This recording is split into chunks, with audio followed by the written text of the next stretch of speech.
diretamente das mãos deles. E parece que vai ser agora. Gato Lunático! O que você tá fazendo aqui, hein? Rony, finalmente nos encontramos. E parece que você tem algo que eu quero. Você nunca vai ter o lápis prismático, entendeu? Você não vai fazer as suas maldades com ele! A gente vai acabar com você! Pega ele, Luna! Ora. Mas vejam só. Parece que a turma de bobões galácticos são realmente muito corajosos.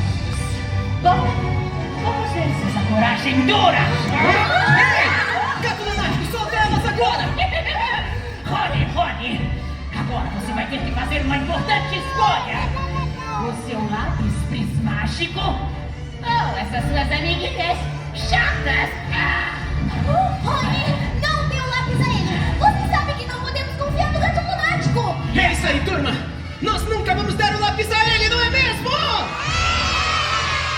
Silêncio!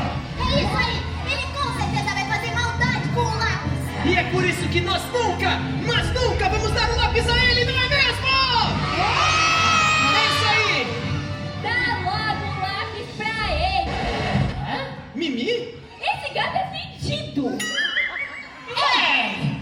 Fique você sabendo que eu já tomei 2 banhos, tá legal? Hoje? Não, na minha vida toda!